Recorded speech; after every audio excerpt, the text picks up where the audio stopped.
Hi, I'm Sebastian, and I'm a student at Monash University. Welcome to this Lawcate interview. At Lawcate, our mission is to help students locate opportunities in law. We aim to connect you with experiences and resources to build employability skills and help you make the most of your time at law school. In this series, we're interviewing professionals, graduates, and final year students to understand how they develop the skills to help them in their career journey. We hope that this will inspire you to open your eyes to the diverse range of opportunities available. I'm pleased to introduce our guest this week, Peter Dombkins. Peter is an industry leader in legal transformation and legal operations. Currently, he works as the Director of NewLaw at PwC, as well as being an adjunct professor of the Faculty of Law at UNSW. While accumulating many other accolades over his years, Peter has had an unconventional career journey in the legal industry. Hear about how he got to where he is now, his thoughts of the future of the legal industry, and how he thinks law students of today can be better equipped for the future of law. I thought before we start off, if you could just maybe give a brief sort of outline of what you do at the moment and where you sort of study law and stuff like that, just so we can get an idea and people can get an idea of where you studied and stuff. Yeah, absolutely. So I started off with studying law at Sydney University, graduated in 2005. But enjoyed the experience. Majored in arts law, contemporary political philosophy and performance studies were my majors. So yeah, for a while there, you could tell I was an aspirational barrister, Yeah. and I had been, in fact, since I was in year seven. Wow. Yeah, went to Sydney Grammar School, and they, because Sydney Grammar actually used to be, as I understand it, the original location of Sydney University, where it currently stands next to Hyde Park on College Street. And so there's a long-standing relationship between those two bodies, and they'd come over and they'd present on only two subjects to the students: medicine and law. Gave you an indication of the type of school it was. But yeah, and I remember as a just very green-eared kid in year seven, wanting to go and have a look at this, and was enamored by the concept of a barrister. No one in my family had worked as a lawyer prior, so we don't come from a dynasty of lawyers. Dad was a project manager and a builder. Probably explains why I got so heavily into legal project management later in my career. Mum was a primary school teacher, so yeah, we didn't grow up as lawyers. So it was all very new, and I knew from that age, even that early age, I would like to be in the law.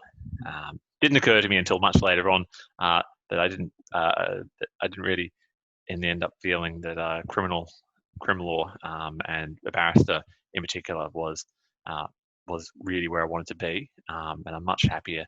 I'm really enjoying the space that I'm working in right now. But I think we'll probably get to touch upon that. No, absolutely. When you were at law school, we've been asking a few of the people we've been interviewing. When you were at law school, what would be 3 words you would use to describe yourself at law school?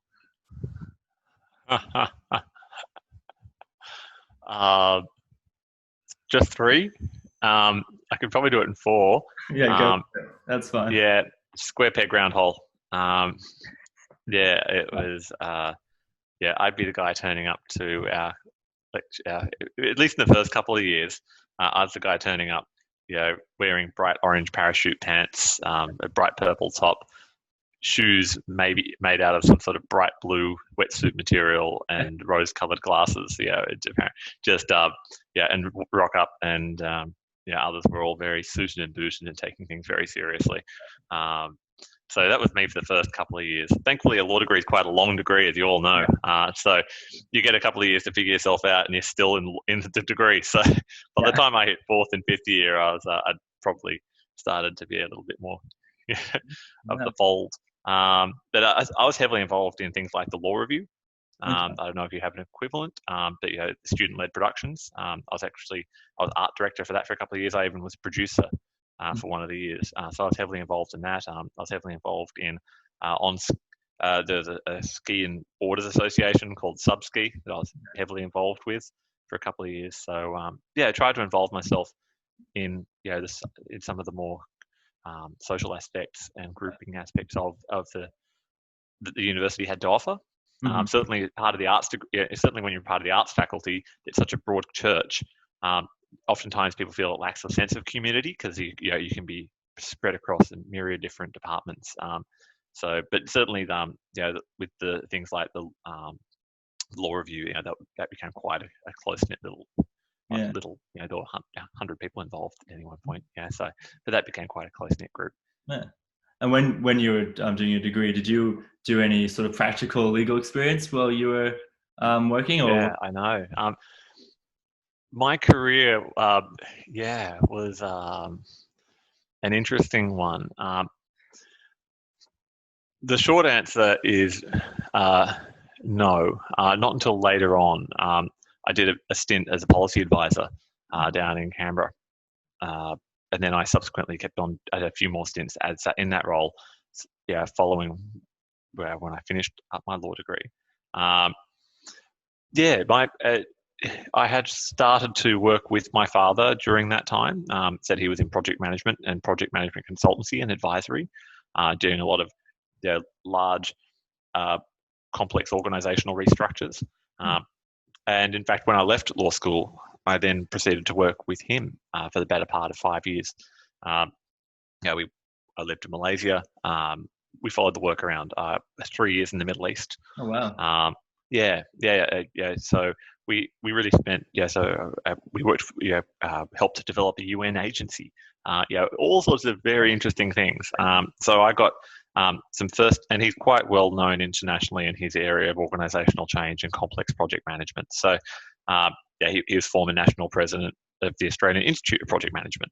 So I had that we had very well run family holidays, and and project management was always part of the dinner table conversation. He was an engineer, and we really talked about that at length. So in many ways, my practical training started at home, and then effectively was a family business for a couple of years, where I got parachuted into roles well above my pay grade, and got to sit at a very senior level, watching change firsthand. So that's really where I cut my teeth as a organizational change consultant. It wasn't until I actually didn't end up working as a lawyer until about 2011, when I decided I returned to Australia. An opportunity arose for me to get the 2-year visa in London, in the UK. So working so I got the 2-year visa there, and had arranged through a law firm that I met whilst in the Middle East, international law firm, top global 100 firm called Simmons and Simmons, very well, Silver Circle firm in the UK. So I knew their team, and they happily welcomed me with open arms. So then I went through College of Law, and up until then I'd been working in procurement space. I'd been advising on fairly complex contractual negotiations and tenders, and reviewing contracts, but I actually wasn't a lawyer.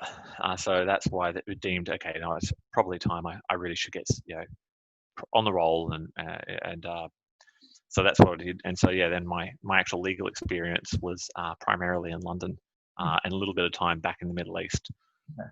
Yes. So you obviously you had the sort of 5 years of working with your dad in that company. So when you entered the sort of legal industry more, working as a lawyer, is there anything that sort of surprised you in how they operated or how it was different?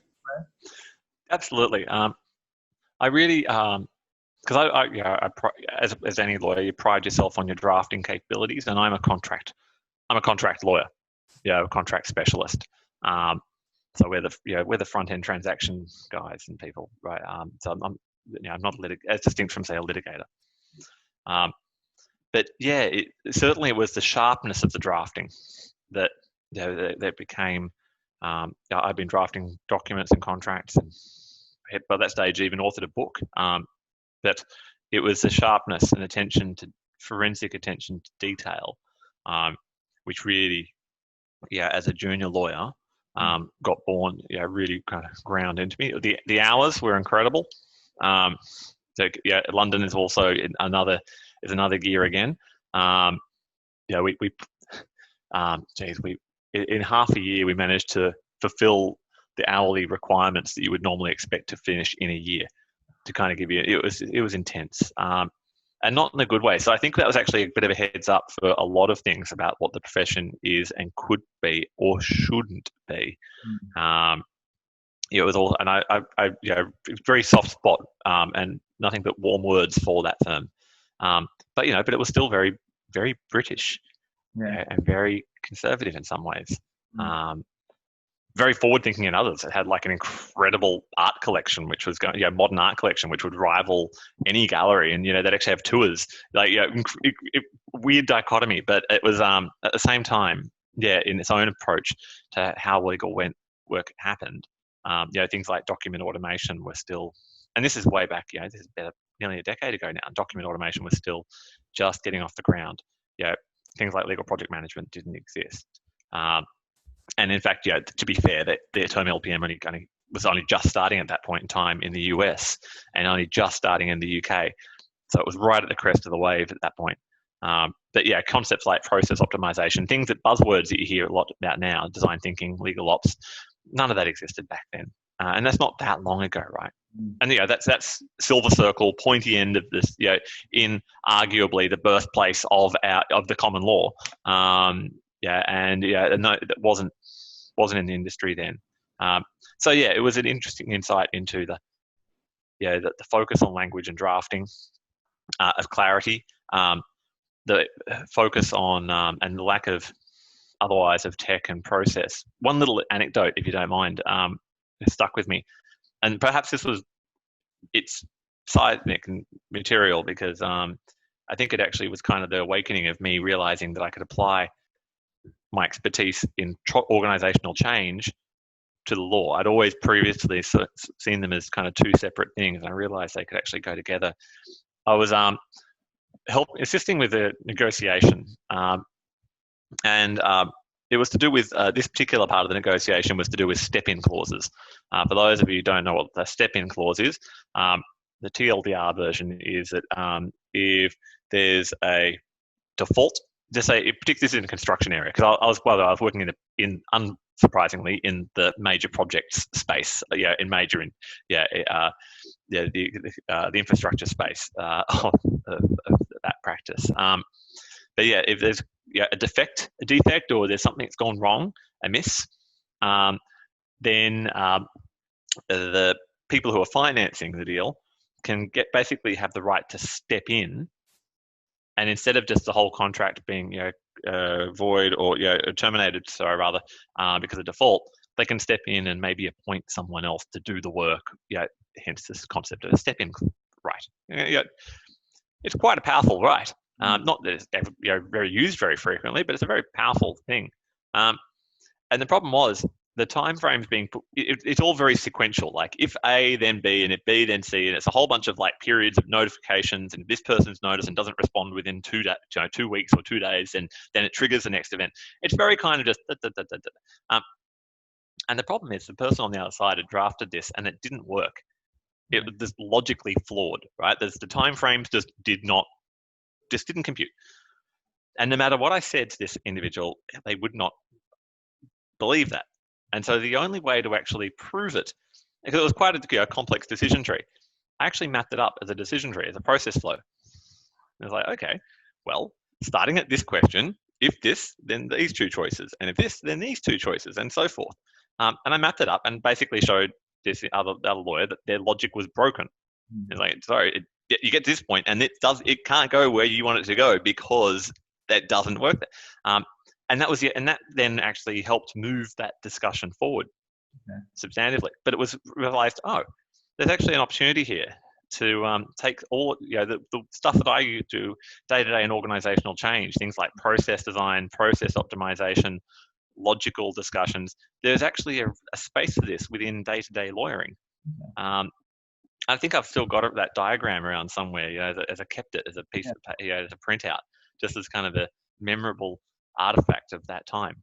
And that's then, from that, I was very shortly thereafter headhunted by the global head of strategy and business development to then start working in the legal operations side of the business. And I've been in legal ops ever since. So it's sort of, obviously you've combined that sort of background you sort of gained initially when you stopped studying back in like 2005 or 2006, and then you've combined that with sort of the legal industry, and that's quite sort of what you're doing now in your current role at PwC in the new law area. I would correction on that though. Stop studying. Not quite true. I did pick up a master's degree in complex project management as well along the way in 2008. It was put through Queensland University of Technology, though it was delivered in Canberra. Primarily, it was developed in collaboration with the Australian Department of Defence. So it was about 90% of the cohort was from what was formerly the Defence Material Organisation, now known as CASG, which is responsible for most of the procurement for the Australian armed services. So highly complex projects. We're talking air warcraft destroyers and submarines and and the like. So very interesting cohort of people to be doing a master's degree with. So I've got that on top of it. Plus a fairly long list of different types of professional accreditations and chartered project professional with the UK Association for Project Management, certified practicing project director with the Australian Institute of Project Management, a professional in business analysis with the Project Management Institute, which is a global one out of the US. They're the three main ones. It does mean that I've got a lot of CPD requirements every year on top of the lawyer requirements. Cheers. So in your current role, obviously it's probably different than what a lot of students would think about when they think about working in the legal industry. What would you say your favorite thing about your current role? A lot. But primarily it's the diversity. It's just, I love going to work, now it's like I'm working from home, so even better. Though I did go into the office for a bit of a novelty yesterday for the first time since early March. It's the diversity we get, and what I mean by that is on any given day, and I had the same when I helped, I built and then led the legal project management and legal transformation function at Gilbert and Tobin. We picked up a couple of awards and created quite a strong team from nothing in that area. But any day, when I was working there, and equally so my role now, even more so at PwC, I can be working on things ranging from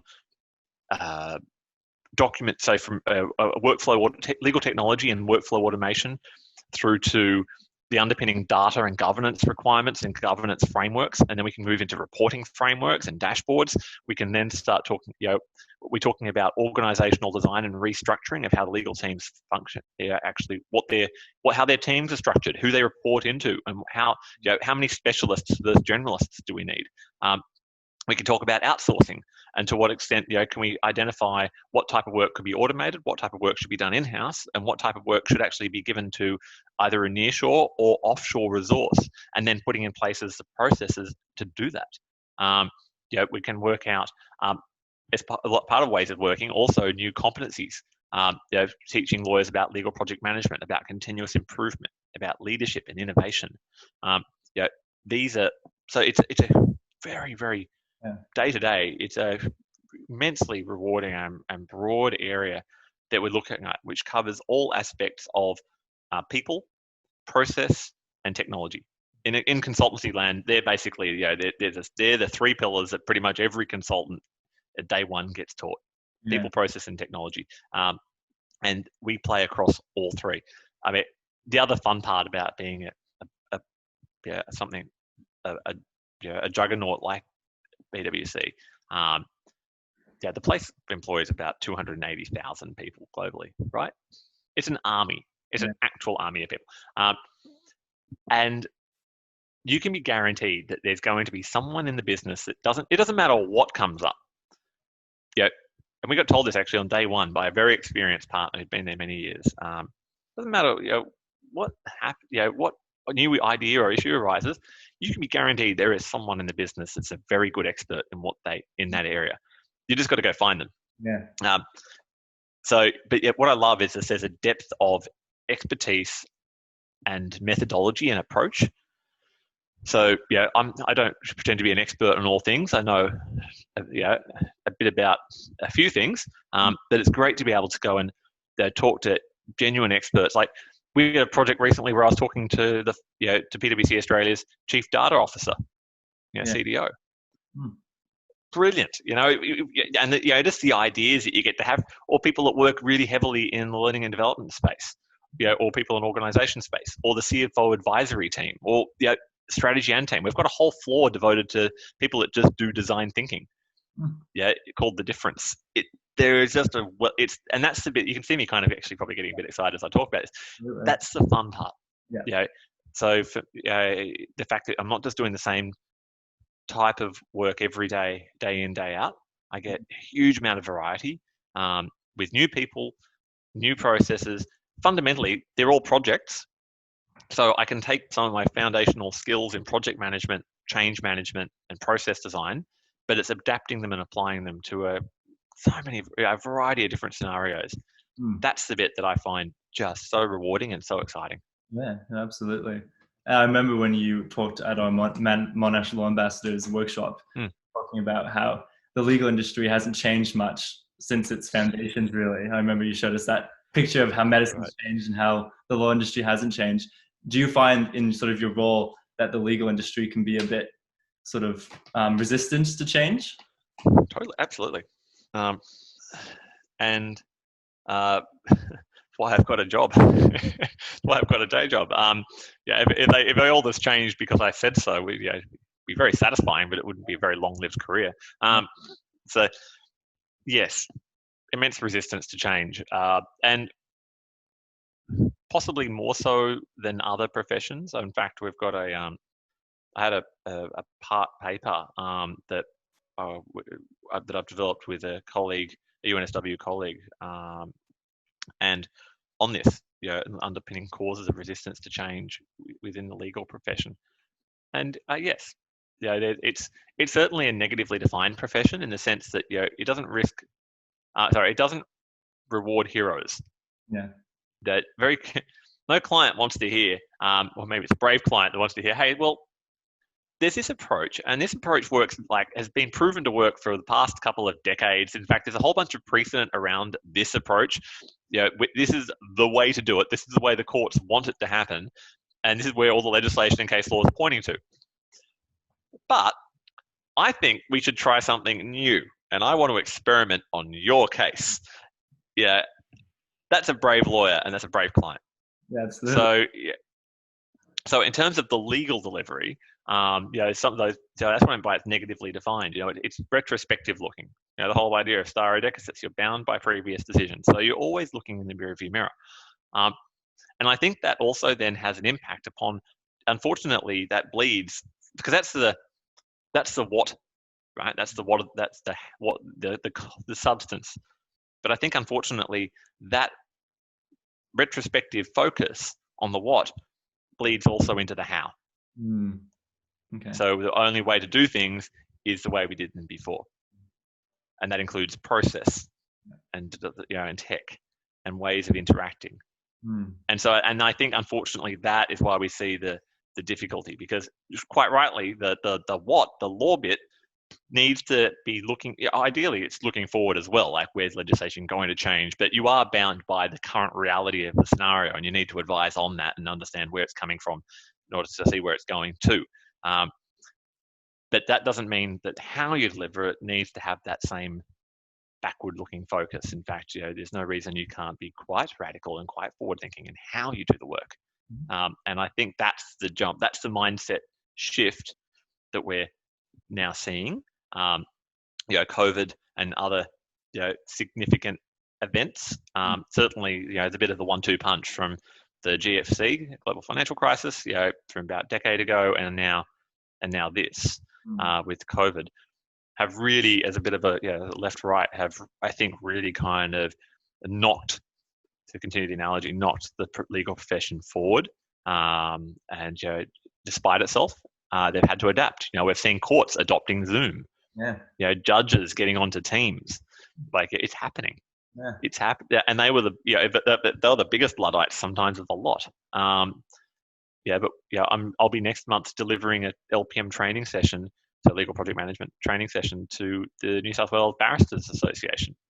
Wow. Again, sometimes seen as the bastions of the old ways. We're getting them involved. We're, through courses, through engagement with universities like yourself, and also, my one at UNSW and others. We're starting to see, these ideas of not just the priestly 11 areas of law, but these other areas which support the delivery of legal services as a business, or at least, at the very least, as a service. Those additional skills are now starting to be taught at law school. And probably that's actually one of the biggest reasons why I think one of the biggest causes of change, biggest causes of resistance to change. People assume that because they didn't learn it in law school, it's not important. Yeah. How could it be important? I studied 5 years for this, and it didn't bring up, legal ops, business development, legal project management, continuous improvement, basic courtesy. None of this was brought up, so why is it important? And it's, and the majority of the profession, by count, work in small to medium-sized practices. Less than 10 people. Significant percentage of the profession works in those smaller practices. And all the barristers, of course, are also all sole practitioners. Effectively, they're small business owners. They find out real quickly that it's not just the law, it's not just the what, it's the how. You're running a business. You need to run it effectively and efficiently, and you've got to market yourself, and you've got to actually watch your time, and that suddenly all these operational things become actually quite important, and it has significant determinants on the success of their practice and the quality of their life, frankly. So they're deeply important issues, and I think we're now starting to see, at least, I've said, a bit of a shift in the market and the mindset of the profession to recognise that they are important. In fact, I've just written an academic paper on this. It's going to be published very shortly with 2 of my colleagues at UNSW as part of the FLIP initiative, where we've tried. It's actually the first peer-reviewed academic paper on legal project management. It didn't exist. There's plenty of industry publications, but nothing peer-reviewed. And we actually go into some depth about this. We come up with a hideously sounding term, projectification. But it's basically the application. The whole idea is it's actually born of the line of thought called institutional theory. But basically, you're seeing concepts from managerialism or corporate concepts start to apply themselves to a profession, which is basically a guild, where the expert is always right, and lawyers know best how to judge other lawyers.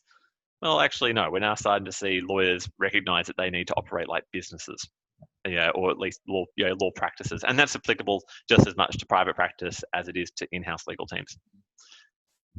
Yeah. I've just talked for about 10 minutes straight, so I probably should just pause and let you ask a question. I answered a lot of questions inadvertently, I think, without having to try that hard. One thing, obviously, you talked about is how the legal industry is changing, and there's a lot of room for sort of legal tech to come into play. So as law students, what do you reckon are some good ways that we can sort of educate ourselves on these things, whereas perhaps at university we're not necessarily taught sort of these things that you were mentioning? What are some ways that we can sort of educate ourselves and better equip ourselves to work in these industries and in the future? That's great. Great question. Okay, so be proactive is the easiest way. There are associations, societies, and groups out there which do play in this space. I'm involved in a couple of them myself. The Legal Forecast, great initiative. For those that haven't, look it up. For those that haven't, it's just focusing on students and early career lawyers, and how they can play in this space of legal tech. We've got the Australian Society for Computers and Law. I'm vice president of that. Again, really, we're putting on all sorts of really interesting thought pieces about the intersection of law and technology. So it's not just all IP and data; it's all sorts of interesting things. So there's a couple of associations out there that I'd suggest that people reach out and have a look at. I mean, just even looking up some of the websites like ALTA, Australian Legal Technology Association, ILTA, International Legal Technology Association, ALPMA, the Australian Legal Practice Management Association, CLOC, the Corporate Legal Operations Consortium. These have all got free information online, where you can really bring yourself up to speed. Plus, also some of even the FLIP initiative, Future of Law in the Profession initiative by the New South Wales Law Society. They put out a report a couple of years ago. Same did in the Legal Institute Victoria. LIV have got their own report, which came out, I think, a year prior. The Western Australian Law Society had their own similar report. Similar reports have been put out by in Singapore, the US, by the American Bar Association, in the UK, by the Law Society over there. So just a casual bit of Googling, and you should be able to come up with a wealth of reports. Other things that you might be interested in, if you're just to kind of get a trend of like some of the I'm a big picture guy, and I like to see I need to understand the macro trends. And for those that want to see, kind of get their arms around what the heck's happening in the broader industry, also a couple of resources that you might want to look at. Free stuff. Thomson Reuters usually put out a state of the market report every year. That both one for Asia Pac and globally.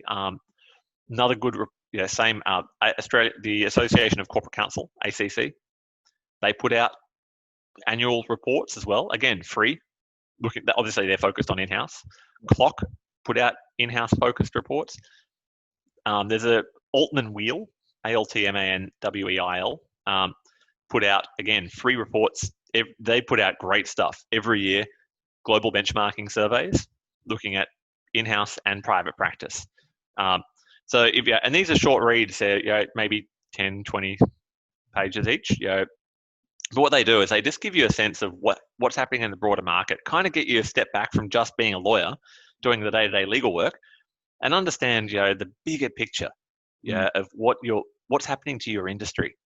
And I think it certainly might be interesting for those your colleagues and fellow students and early stage career professionals, to have a look at these and get a sense of where they think the market's going and where they might like to head. That's if anything, it just raises awareness that there are more ways to practice law than just being a lawyer. Maybe you want to go work for an alternative legal services provider. Maybe arguably like what I'm doing in consulting space. There's plenty of different hybrid ways of usefully applying your legal knowledge and qualifications in the broader legal sector, but it doesn't necessarily just have to be in private practice or in-house. No, that's a really good message. I think, especially sort of at university, we often just sort of hear about commercial law and working at a commercial law firm, whereas there's so many other avenues to take your law degree, like you were saying, which is really important. And people I know that. I feel I've got to say this message. Those that do the summer clerkships, and I know that, because I went, these are, you guys are a top flight law school. I went to one as well, and it's competitive, super competitive. Everyone's competing against each other, right? And and those summer clerkships, at the time it feels like the be all and end all. I'm sitting here now as an adjunct associate professor with UNSW Faculty of Law. Arguably a market leader in my space. I didn't get a summer clerkship. No, I think didn't happen. I went and got experience in other areas. The key part though is I got experience. And I went out, got in the workforce, and we started. And I was able to then come back to the legal sector, but with here's a bunch of other interesting, related, and adaptable skills that I can now apply to legal. So it wasn't just twiddling thumbs. So for those, it's a key message is sure, by all means go for the summer clerkships. If you get it, good on you. I'm not trying to suggest otherwise. It's a great experience and it sets you up for a career path. But at the same time, it's not the only way forward.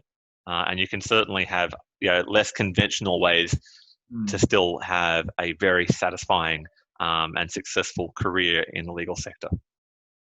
No, I think that's really, really, really valuable. And I think it's good, obviously, to hear from someone who has had such an probably more unique career journey using their law degree and to where you are now. It's something that I think is really important to hear as a student. And I think it's really valuable for law students to hear that sort of message. we can finish off perhaps the recorded bit of the interview. That's a really good place to end, I think. And you've provided a lot of valuable information about your career, but also going forward for other law students. If there's any other final message you wanted to give to law students about studying, about work, about even the COVID climate and what it's like. Yeah, I do actually. Just a final thought and maybe a follow up. But I think it was Gandhi that said, "Be the change you want to see." Yeah, I know these words sound a bit trite and with just kind of as amorphous concepts, but yeah, I think being bold, being brave, and helping change this sector, is great. Is a great way forward. So encourage. Like for example, it's like when I'm teaching basic skills around, say, project management and delegation. Sometimes they might feel as a junior lawyer that you're kind of you're beholden and trapped by the processes and culture that you find yourself in. Now, what can I do? I'm just a junior. How can I possibly change this? But you can on a small scale. If you're having someone that's delegating you to you badly in the form of they just bark orders at you without any sort of explanation of what good looks like or any sort of examples and just expect you to somehow figure it out, call them on it. Expect better. You can still do it. You can be very pleasant about it, totally. But it's like, no, actually, I would like to. I think I'll do a better job if you can show me some examples. So that way, I'm not guessing. I can go off and do it right the first time. So it's in a way, it's like managing up. So I think that's as a key message is be bold and don't be afraid to one ask, and two, don't be afraid to admit that you don't know everything. I certainly remember that, and in early career, there's a lot of expectation and pressure to suddenly be perfect. It's like you're not expected to know anything. You just joined the workforce. You're still working it out. So no such thing as a dumb question, basically, I guess is maybe the TLDR summary of that. No, awesome. Thank you so much for that. I think it'd be really valuable for us law students to hear that. I think there's a lot of pressure coming from probably law school to enter the industry. You think, oh, you got to know everything, but you really don't. And I think that's really important. Yeah. Well, thank you. It's been an absolute pleasure, Sebastian. So so thank you for inviting me and the opportunity to share the thoughts. Really appreciate it. That's right. Thank you so much. Thank you for joining me. Thanks for tuning in to this Lawcate interview. Personally, I found it really interesting to see Peter's many roles over his career journey, as well as how he used other commercial experience to enhance his legal career. I also appreciated his views on how law students can be better equipped to enter the changing legal industry. Don't forget to hit that like button, subscribe, turn the notification bell on, and connect with us on our socials to stay up to date with opportunities in the law. If you are a legal professional, graduate, or final year student with experiences to share, we would love to hear from you. Please reach out via our website or LinkedIn, which are both in the description down below. Thank you.